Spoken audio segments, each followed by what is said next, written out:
Raymond Barre et son gouvernement en fonction jusqu'au 3 avril, la date de rentrée de la nouvelle Assemblée. Valéry Giscard d'Estaing reçoit les syndicats, André Bergeron et FO demain, la CFDT vendredi. Marée Noire, un dispositif renforcé de prévention et de protection, examiné en Conseil des ministres, un crédit de 5 millions débloqué à titre de provision. Sud-Liban, la France envoie 600 casques bleus pour contribuer au succès de l'action de paix de l'ONU.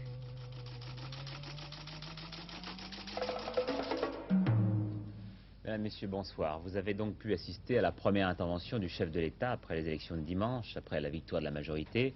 Vous avez donc entendu le président analyser le scrutin et les perspectives qu'il ouvrait, mais vous avez aussi vu qu'il n'avait pas fait connaître son choix quant au futur Premier ministre. La seule chose que l'on sait depuis ce matin, depuis la fin du Conseil des ministres, c'est que Raymond Barre, en s'adressant au président, s'est déclaré prêt, au moment qu'il jugerait le plus opportun, à lui remettre la démission de son gouvernement.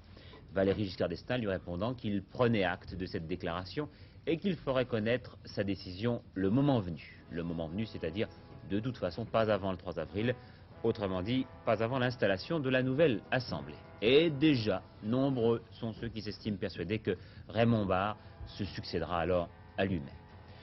En attendant, l'actuel Premier ministre a fait comme tous ses collègues nouvellement élus. Il est venu aujourd'hui à l'Assemblée prendre possession de l'écharpe et des insignes du parfait député. Il sera apparenté UDF, un groupe qui sera, semble-t-il, présidé par le giscardien Roger Chinot, alors que Jean Le Canuet pourrait être le président de l'ensemble de la fédération UDF. Voilà, avec vous maintenant, Noël Coppin, il est temps de revenir un petit peu sur cette allocution du président de la République et d'en dégager l'essentiel. S'il fallait trouver un premier qualificatif, ce serait celui d'apaisement. L'Union nationale, l'Union nationale, oui, je dirais que ce n'est pas surprenant dans la mesure où l'Union nationale a toujours été un thème et un souci dominant du président de la République. C'était vrai dans ses premières interventions lorsqu'il était élu, et c'était vrai aussi au cours de l'année dernière, avant la campagne électorale. C'était le thème principal de son discours de Carpentras en juillet, de son discours de Vassy au mois de novembre. Mais cette union nationale qui paraissait une réalité très lointaine, une sorte de rêve à cette époque-là, on a l'impression que pour le président, elle est devenue possible. Il parle de cohabitation raisonnable avec l'opposition, il propose à nouveau un dialogue, mais si c'est possible, il sait bien que ce n'est pas quand même pour tout de suite et que ça demande un long travail, et c'est pourquoi il confie au prochain gouvernement cette tâche de préparer la voie d'une large union nationale. Alors justement, on sait pourquoi depuis ce soir, le chef de ce prochain gouvernement n'a pas été encore nommé. Eh bien oui, on a ce soir l'explication du président, c'est qu'il va procéder à des consultations, mais ce ne sont pas des consultations politiques comme du temps de la 4e République. Le président a précisé tout à l'heure qu'il aurait des entretiens avec des personnalités du monde social, syndical et professionnel. Et je crois que cette déclaration est à rapprocher des déclarations qui ont été faites tous ces jours-ci, depuis le résultat du deuxième tour, par précisément les responsables des grandes centrales syndicales qui souhaitent une négociation. Et M. de Montmaire, aujourd'hui même, demandait à être reçu par le président de la République. Et c'est donc après que le président de la République désignera son Premier ministre, auquel il fixera les grandes orientations. Et là, je crois que le président de la République explique bien quel est son rôle. Donc il se situe au niveau de ces grandes orientations, le rôle du Premier ministre étant de définir sa politique, de définir son programme. Alors précisément, quel est le rappel de ces trois grandes orientations du président ? Le président l'a dit tout à l'heure. La première orientation, poursuivre le redressement de l'économie. La deuxième, intensifier la justice sociale. La troisième, répondre aux besoins de liberté. Alors sur ces trois grandes orientations, deux remarques seulement. Une remarque sur la deuxième orientation, les salaires. Il semble bien que le président ait été très sensible au fait que le SMIC ait été au cœur du débat électoral. Et puis, lorsque l'on entend la première grande orientation, poursuivre le redressement de l'économie, on ne peut s'empêcher de penser que sans doute dans l'esprit du président, comme vous le disiez tout à l'heure, M. Barre est sans doute le mieux placé pour se succéder à lui-même. Au cours du même Conseil des ministres, on a aussi évoqué la terrible catastrophe de l'Amoco-Cadiz. J'y reviendrai dans un instant avec un dossier extrêmement complet préparé par la rédaction d'Antenne 2, mais je tenais à vous le dire dès maintenant. Auparavant, il faut que nous en terminions avec le dossier politique par deux informations qui sont loin d'être mineures. La rivalité de Garforge-Chaban-Delmas pour la présidence de l'Assemblée nationale et d'abord, vous le disiez, la demande d'audience de la CFDT qui rencontrera vendredi le président de la République, ce qui est rarissime. Edmond Maire a dit pourquoi Jacques Merlino. Le président de la République, qu'on le veuille ou non aujourd'hui, a un rôle déterminant dans la vie française. C'est lui qui va donner le ton au futur gouvernement et aussi en partie à l'attitude du patronat. Or, nous sortons de ces élections avec la volonté de débloquer les négociations. Et nous croyons que c'est l'efficacité syndicale qui commande d'aller voir le président de la République. Parce qu'enfin, au premier tour, il y a eu une volonté populaire de changement réel, même si elle ne s'est pas transformée en une majorité de gauche, et une volonté qui a retrouvé de l'autre côté les promesses de la majorité. Alors il faut concrétiser cela. Il y a un bon rapport de force, il faut un changement. Nous voulons des négociations à tous les niveaux, aussi bien au plan national que jusqu'aux entreprises, et nous croyons que le président de la République, ce n'est pas lui qui va négocier les choses, mais peut et doit s'engager à ce qu'il puisse y avoir ces négociations. Le secrétaire général de la CFDT devrait être le deuxième syndicaliste à être reçu à l'Élysée, puisque dès demain, le bureau de Force ouvrière, autour d'André Bergeron, verra le chef de l'État. Et puis je vous le disais, cette bataille autour d'un perchoir. Le perchoir, c'est le nom un petit peu trivial que l'on donne au très noble fauteuil de président de l'Assemblée. 2 candidats ce soir et non des moindres, le tenant du titre, Edgar Faure, et puis un challenger, Jacques Chaban-Delmas, qui l'a occupé pendant 10 ans. Les 2 hommes se sont vus ce matin et le maire de Bordeaux explique le sens de cette rencontre. C'était d'abord pour dissiper un malentendu. Parce qu'il s'est glissé un malentendu, ce sont les choses qui arrivent, et ce malentendu a fait qu'hier, on a pu croire que le président Edgar Faure était seul candidat et présenté par le groupe RPR pour la présidence de l'Assemblée nationale. Alors le malentendu est dissipé, et j'ai dit au président Edgar Faure que moi-même j'étais intéressé par ce travail, que je connais bien, que j'ai déjà fait, et qui me paraît d'autant plus important, après des élections comme celles que nous avons eues, qu'il va falloir que les Français, à l'Assemblée nationale comme ailleurs, et je dirais presque plus qu'ailleurs, même s'ils ne sont pas d'accord, arrivent à travailler ensemble, à se respecter et à se tolérer. Est-ce que votre groupe, justement, ne va pas trancher le problème en choisissant un plutôt que l'autre, au lieu de faire un affrontement en séance? Mais je pense que normalement, le groupe va se décider lui-même et va trancher, en effet, entre les deux. Le président Edgar Faure a lui aussi rencontré les journalistes parlementaires ce soir à 18h. Mais il a refusé de s'expliquer devant la caméra. Il a cependant indiqué qu'il était toujours candidat. À la question « Êtes-vous l'homme de Chirac et Chaban celui du président de la République ?», M. Edgar Faure a répondu « Cette élection est un problème parlementaire, pas un sujet de polémique ». L'actuel président de l'Assemblée a enfin affirmé qu'il se plierait à la décision souveraine de son groupe. C'est donc Daniel Brem, le groupe RPR, qui va trancher alors dans cette affaire. Oui, et c'est une situation cornélienne, et bien nombreux sont ceux qui m'ont dit qu'ils préféreraient ne pas avoir à choisir. Alors, les 2 hommes s'affronteront en éliminatoire, en primaire, le 30 mars dans l'après-midi. Monsieur Chaban-Delmas n'a pas voulu être un candidat parachuté d'en haut. Alors est-ce que c'est la renaissance de ce que l'on appelait la guerre des 2 Jacques, c'est-à-dire Jacques Chirac contre Jacques Chaban-Delmas? Alors Jacques Chirac par Edgar Faure interposé. Oui et non, mais c'est surtout en fait une lutte d'influence entre le RPR et le président de la République. Il est certain que tout en étant discret, le rôle du président de la République n'est pas négligeable dans cette affaire. Du reste, M. Pompidou avait agi dans le même sens en 1973. Mais je crois que ce qu'il faut dire, c'est que le RPR est très soucieux de sa cohésion. Il ne veut pas se briser. Il sera d'autant plus prudent que le gouvernement n'est informé que le 3 avril, le maximum de députés de la majorité voteront pour la finale. Un dernier mot sur le Conseil des ministres pour vous dire que l'on a arrêté définitivement le jour de l'entrée en vigueur de l'heure d'été. Ce sera dans la nuit du 1er au 2 avril. L'année dernière, nous disent les spécialistes, cette mesure avait permis d'économiser 300 000 tonnes d'équivalent pétrole. Et l'ironie du sort veut aujourd'hui que l'on rapproche ce chiffre de celui contenu dans les soutes de l'Amoco-Cadiz. Presque la même chose. Rien, décidément, n'aura été épargné aux Bretons dans cette affaire, ni les retards, ni le temps. Avant même la grande marée de samedi, on sait d'ores et déjà qu'il ne reste plus que 50 000 tonnes de pétrole dans le navire échoué. Et cette cargaison va probablement s'écouler sans que personne ne puisse rien faire. Au moment même où hier soir, nous vous annoncions que la marée noire pouvait atteindre la côte de Granit Rose, eh bien les premières traînées de mazout arrivaient sur les plages de Trégastel et sur les rives des 7 îles, juste en face. La sinistre marée, poussée par des vents d'ouest, va poursuivre son chemin et certains se demandent si elle ne va pas maintenant toucher les îles anglo-normandes et puis le Cotentin ensuite. Le reportage de l'équipe d'Antenne 2 conduite par François Cornet et Gérard Rinet.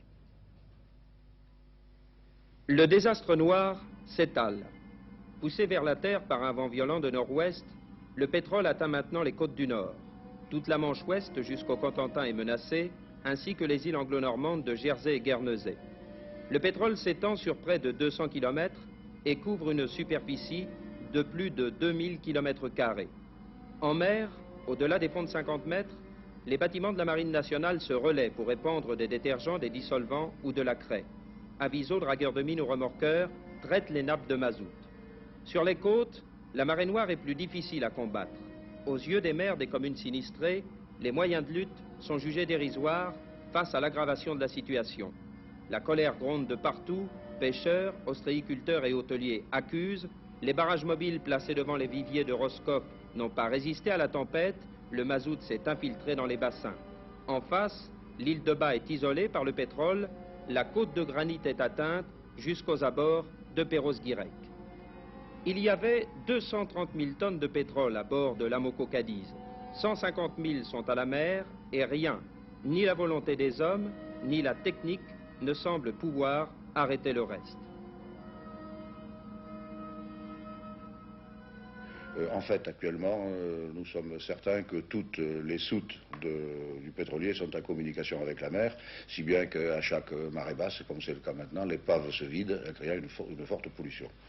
Je pense qu'actuellement, il ne reste plus à bord de l'épave qu'entre 50 et 70 000 tonnes. Voici sur cette carte le point de la situation. De la pointe Saint-Mathieu à l'entrée du goulet de Brest, toute la côte, jusqu'à la hauteur de l'Agnon, est polluée, soit 200 km.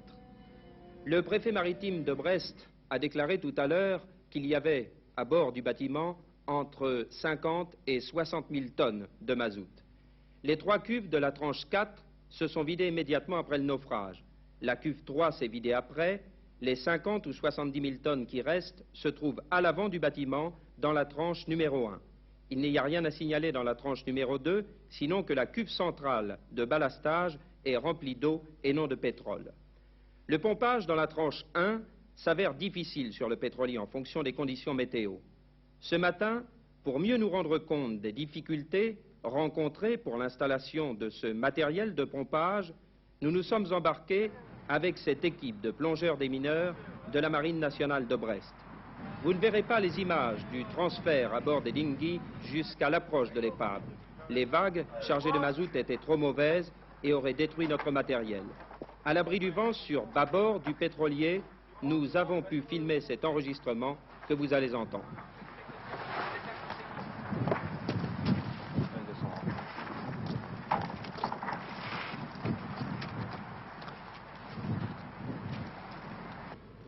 Nous sommes à quelques 100 mètres de l'Amoco Cadiz et le spectacle est vraiment très impressionnant, je vous assure. On entend des bruits sinistres qui se dégagent du bateau par les vagues. Et lorsqu'on dit que le pétrole ne coule plus, eh bien je crois que c'est une légende. Puisqu'il suffit de regarder à l'endroit où nous sommes. Vous voyez ma main. Si je plonge ma main davantage, il en ressort du pétrole. Je crois qu'il y a 30, 40, 50 centimètres. Je ne sais pas exactement combien il peut y avoir de pétrole ici. Et à côté de moi, le capitaine des plongeurs démineurs de Brest. Capitaine, est-ce que vous pourriez nous dire si l'épave, vous qui avez plongé dessous, va tenir le choc et ne va pas se casser? Nous avons effectué seulement 2 plongées car les conditions ne sont pas bonnes, vous pouvez le voir. Et dans le noir complet, devant une telle muraille, mes plongeurs ne voient rien. Par contre, ce que nous avons fait depuis 3 jours, nous avons fait une hydrographie autour du bateau, de très nombreuses sondes pour savoir quelle était la nature du fond. Et sauf aujourd'hui, nous montons à bord pour voir si le bateau se déforme, si le bateau bouge. Et également, nous écoutons les soupapes de fuite de chaque cuve pour savoir si elles ont un débit irrégulier. Car vous comprenez bien que si la soupape a un débit irrégulier, ça veut dire qu'il y a une fuite dans cette cuve. Et un point réconfortant, depuis 2 jours, la météo est mauvaise et l'épave ne bouge absolument pas, ce qui permet de penser qu'elle ne travaille pas trop. Et si la météo n'est pas trop mauvaise, on peut penser que le bateau ne cassera pas. Par contre, personnellement, je pense qu'avec une très mauvaise météo, le bateau va se casser. On s'étonne que les pompes et les tuyaux flexibles ne soient pas déjà installés à bord. Mais après le voyage que vous venez de nous faire, on commence à comprendre maintenant qu'il est difficile de monter sur ce bateau. Est-ce que vous pourriez nous dire comment vont se passer les opérations de sauvetage et surtout lorsqu'elles auront lieu? Bon, ce n'est pas tellement mon domaine, mais j'ai quand même quelques idées. Les pompes sont arrivées à Brest. L'idée des spécialistes est d'avoir un bateau machine stoppée perpendiculaire à la Moco Cadiz. La poupe, c'est-à-dire l'arrière du pétrolier qui viendrait, entre 20 et 100 mètres de la Moco Cadiz, et l'avant de ce pétrolier serait tenu par 3 remorqueurs.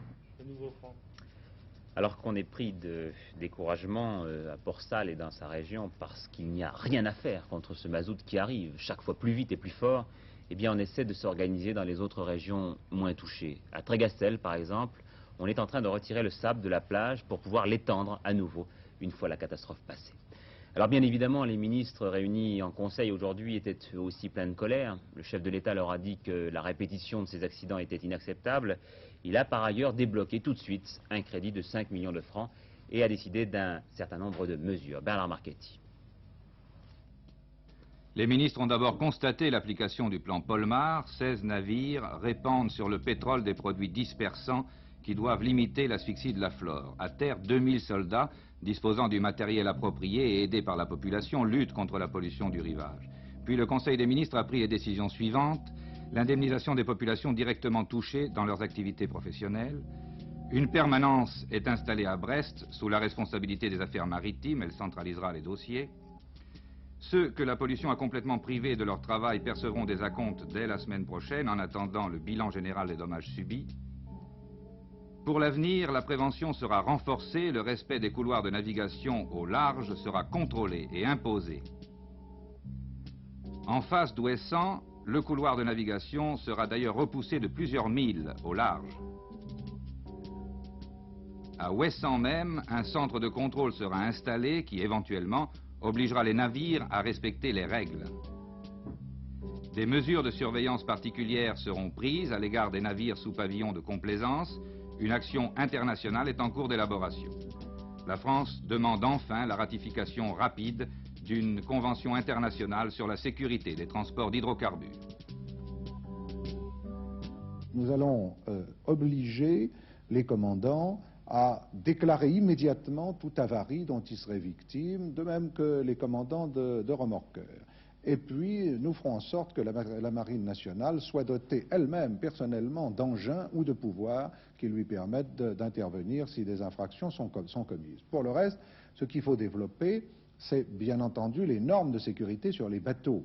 Par exemple, maintenant, la double barre devient obligatoire. Mais vous voyez bien que ça concerne les bateaux qui se construisent. Au fur et à mesure qu'on édicte une réglementation, on ne peut pas mettre à la casse tous les bateaux qui sont en circulation. Par conséquent, ce renouveau ne se fait que progressivement. Faut-il aller vers des doubles commandes pour des engins de cette dimension? C'est possible. J'aurais tendance moi-même à en être partisan. Donc je crois que c'est les normes de sécurité, les normes de qualification des personnels qui les conduisent, qui doivent faire l'objet d'une rigueur et d'une sévérité accrue. Puis j'apprends que les armateurs de l'Amoco Cadiz verseront 150 millions de francs au gouvernement français. Alors Georges Leclerc, nous avons voulu savoir comment ça se passait dans la pratique pour la flore, pour la faune sous-marine. Alors plus modestement, mon petit aquarium vous montre une pollution, un peu ce qui se passe en Bretagne. Une pellicule de pétrole recouvre la mer, le pétrole est plus léger que l'eau, il flotte donc à la surface. Les plantes et les animaux marins sont donc sous le pétrole. Alors tout va dépendre de la couche, de son épaisseur et de sa nature. La lumière par exemple. La lumière, vous le voyez, ne peut pas traverser ici. Les plantes ont besoin de la lumière du soleil pour vivre, la chlorophylle les fait se développer et croître. Sans lumière, elles vont mourir petit à petit. Deuxième chose, d'ailleurs, elles vont mourir, j'ai fait ici cette expérience hier et vous voyez déjà que la couleur est un peu différente avec ce bocal témoin. Je vous signale que je n'ai pas d'animaux ici. Nous montrons des expériences, nous ne faisons pas de cruauté. Deuxièmement, cette épaisseur et cette nature de la couche va influencer l'air. Il faut de l'oxygène aux plantes pour vivre. Or, si cette couche est imperméable à l'air, l'air ne peut pas rentrer dedans les plantes, et donc les animaux qui vivent avec ces plantes vont eux aussi mourir à terme. Alors, quand même, il y a une chose, le vent, le mauvais temps, peut être l'allié de la faune et de la flore. Quand le vent et le mauvais temps agitent un peu cette nappe de pétrole, elle se déplace. Donc, elle n'est pas toujours au même endroit. Il peut y avoir des trous. Les plantes peuvent respirer un peu. mais aussi ça devient quelque chose de différent. En agitant, il peut évaporer une partie du pétrole qui s'en va, c'est très bon, mais il peut aussi dissoudre une autre partie du pétrole qui, lui, va venir empoisonner directement les plantes. Ça, c'est très mauvais. En plus, il y a les méthodes pour éliminer ce pétrole, les détergents. Souvenez-vous des détergents qu'on mettait avant pour des profondeurs de moins de 50 mètres. Ces détergents tuent les plantes 10 fois plus vite que le pétrole. Mais aujourd'hui, ils sont beaucoup moins nocifs Il y a 10 ans. Oui, mais quand même, si on se souvient du Torrey Canyon, pour renouveler la faune et la flore sous du pétrole, il faut en moyenne 1 an. Toutes les activités, les laminaires, les algues, les cultures de crustacés, pendant 1 an seront inutilisables, mais dans 1 an seront peut-être bonnes. Avec du détergent, il faudra 5 à 6 ans. Alors ça, c'est pour la théorie. Dans la pratique, maintenant, comment ça se passe? Bon, alors, écoutez, l'IGN a survolé la Moco Cadiz et a fait de très très belles photos. Voilà, par exemple, vu depuis l'avion de l'IGN. Oui, l'Institut géographique national. L'Institut géographique national, donc le pétrolier coupé en deux. Vous voyez un peu les zones de gris qui se découpent sur le vert, ce sont les nappes de pétrole qui s'en vont. Sur cette deuxième photo prise d'un peu plus haut, on voit très bien certaines directions, le pétrole est finalement poussé par le vent ou les courants marins. Et enfin, troisième photographie, cette fois-ci vous voyez la côte, regardez bien les bords de la côte, ils sont tous noirs, les plages sont couvertes de pétrole et de goudron, seules certaines criques, vous les voyez en blanc, sont un peu isolés et sont sauvés, pour l'instant. Et puis il faut reparler des oiseaux. J'ai malheureusement peur que toutes les mesures dont nous avons parlé tout à l'heure ne viennent trop tard pour pouvoir sauver les milliers d'oiseaux qui nichaient sur l'île Rouzic, en face de Perros-Guirec. Ils sont 25 000 condamnés à mort. Le président de la Ligue pour la protection des oiseaux a dit tout à l'heure que dans 48 heures, quand la nappe aura complètement entouré les 7 îles, ce sera un massacre. Nous n'en sauverons pas 10%, a-t-il dit. Voilà, Louis Berriot, vous êtes avec nous pour marquer votre indignation devant ce mot de complaisance. Mais oui, ce mot de complaisance m'indigne parce que je me demande par quelle complaisance les États peuvent admettre que des sociétés à capitaux privés internationaux puissent, comme cela, louer des bateaux qui ne respectent aucune règle fiscale, aucune loi sociale, alors qu'elles sont imposées à toutes les flottes marchandes régulières, et qui ne respectent pas non plus les lois de la mer. L'OCDE a dit récemment, à propos des bateaux qui battent sous pavillon de complaisance, ce sont les navires les plus dangereux du globe. Alors, moyennant quoi, qu'est-ce qu'on fait? Eh bien, on les laisse dégazer en mer, vous savez, nettoyer leurs citernes, et ça représente entre 2 et 5 millions de tonnes par an, c'est-à-dire à peu près 20 fois le contenu de la Moco Cadiz. Oui. J'arrive jamais à me souvenir du nom de ce bateau. Et alors, on ne contrôle pas non plus leur échouage, ça a été le cas de l'Olympique Braverie, pas plus qu'on contrôle leur état de navigabilité, c'est le cas de la Moco Cadix. Mais il y a bien les responsables, là. Alors, le problème, c'est ça. D'abord, ils sont pas très punis, ces gens-là. Les peines sont légères, et quand ils font de la prison, c'est très passager, c'est vite fait. Mais il faut aller plus loin dans notre raisonnement. Parce que, qui commandite, qui affrète ces navires? Eh bien, ce sont les grandes compagnies pétrolières. Ces grandes multinationales qui savent bien dans quelles conditions ces bateaux naviguent, qui savent bien dans quelles conditions les équipages sont recrutés. Alors je dirais qu'elles ne sont pas neutres, ces grandes compagnies pétrolières, elles sont même un peu complices. Alors dans un cas de figure comme celui-là, on nous dit que l'État français va recevoir 150 millions. Mais j'ai téléphoné à un certain nombre d'experts, ils m'ont déjà dit que les dégâts seraient beaucoup plus importants que ça. Alors la Shell, qui a fait 10 milliards de nouveaux francs de bénéfices en 1977, serait bienvenue de payer une partie des dégâts que, je veux dire, par son intermédiaire, la Bretagne connaît maintenant. Et je crois que les États ne devraient pas se croire impuissants, car dans une affaire comme celle-là, ils ont toute l'opinion publique avec eux. Voilà, pour terminer, pour marquer encore notre émotion devant cette catastrophe, nous avons décidé de consacrer notre émission de la mi-journée samedi au drame de Port-Salle. Jean-Claude Mangeot, en compagnie de nombreux invités, vous présentera donc samedi et demi de là-bas. La politique étrangère maintenant. Malgré quelques bavures ce matin, le cessez-le-feu est effectif au sud Liban. En début de journée, on y a vu arriver les premiers casques bleus, environ 150 soldats iraniens. Premier signe tangible des entretiens Carter-Begin. Mais l'événement nouveau aujourd'hui, c'est surtout la décision du président Giscard d'Estaing d'envoyer près de 600 casques bleus français au sud Liban. Le premier tiers arrivera dès demain matin. Et c'est la première fois qu'un contingent français fera partie de ces forces de l'ONU. C'est aussi la première fois qu'un membre du comité permanent de Conseil de sécurité est requis le comité permanent, c'est en gros les 5 grands. Et si la France se met en avant ce soir, c'est en raison de ses liens particuliers avec le Liban. C'est de la base de Toulouse-Francazal que partira dans quelques heures maintenant le premier contingent français de casques bleus direction Liban, arrivée prévue demain dans la matinée. Ce sont au total quelques 600 hommes qui vont tenter de préserver l'intégrité d'un pays durement atteint, le Liban, auquel la France a de tout temps été très attachée. Le gouvernement français, par l'intermédiaire de l'ONU, a décidé de doter ses soldats d'un matériel logistique important, du matériel lourd, des chars, des automitrailleuses. En fait, les soldats français enrôlés sous la bannière de l'ONU ne seront pas de simples observateurs impuissants, mais ils participeront effectivement sur le terrain au maintien de l'ordre et au maintien de la paix dans la région. Enfin, politiquement, c'est aussi une décision importante du gouvernement français qui fait en quelque sorte sa rentrée dans le conflit du Proche-Orient, une scène diplomatique de laquelle la France a été très longtemps exclue. Commentaire du président de la République, il faut aussi briser l'enchaînement de la violence et préparer ainsi les conditions d'un règlement d'ensemble du conflit du Proche-Orient, seul capable d'assurer une paix durable dans la région. Espagne, le directeur de l'administration pénitentiaire assassiné ce matin à Madrid devant son domicile par 3 jeunes gens qui l'ont mitraillé. Italie, alors que l'on n'a aucune nouvelle de M. Aldo Moro, la population et d'une façon plus générale tous les catholiques dans le monde s'interrogent maintenant sur la santé du pape. On l'a cru gravement malade. Paul VI gardait la chambre, c'est vrai, depuis 8 jours, mais son état de santé semble s'améliorer puisqu'il est apparu ce matin devant quelques 10 000 fidèles assemblés place Saint-Pierre.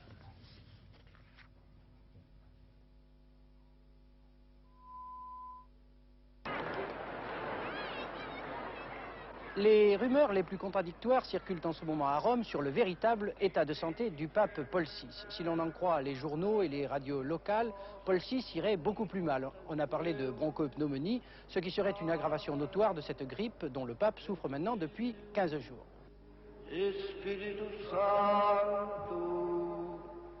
Selon les milieux vaticans, au contraire, Paul VI irait beaucoup mieux, il se serait déjà levé hier soir, il n'aurait plus de température et il envisagerait sereinement de participer aux fêtes pascales de dimanche prochain. La bénédiction à laquelle nous venons de participer d'ailleurs est de nature à confirmer cette hypothèse.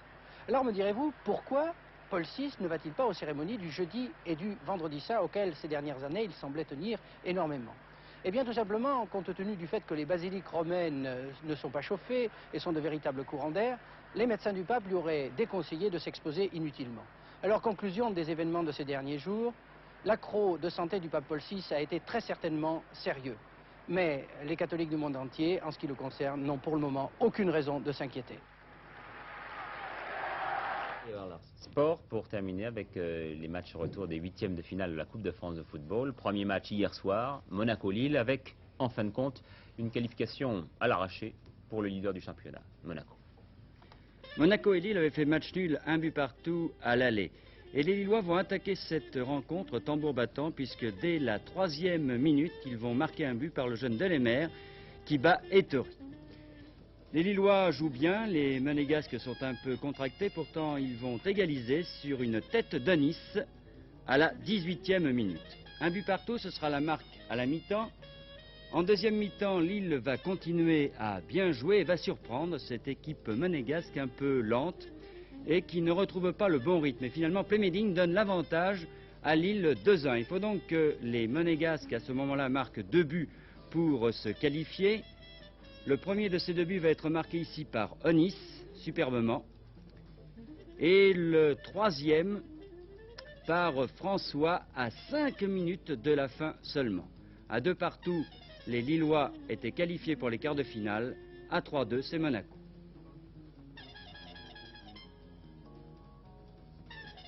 Des résultats ce soir, des résultats à la mi-temps pour l'instant, car les matchs ont commencé à 20h. Oui, presque à la mi-temps. Alors, Valenciennes mène devant Ajaccio 2-0. Valenciennes avait perdu 4-1 au match aller. Bastia mène 2-0 et les Bastia avaient gagné 1-0. Et Marseille Bastia mène... devant Reims, hein, c'est ça. Bastia devant Reims. Et Marseille mène à Bordeaux 1-0, 0-0 sur tous les autres rencontres. D'autres résultats, ceux du loto, le 29, le 31, le 36, le 42, le 43 et le 45. Numéro complémentaire, vous le voyez, le 49.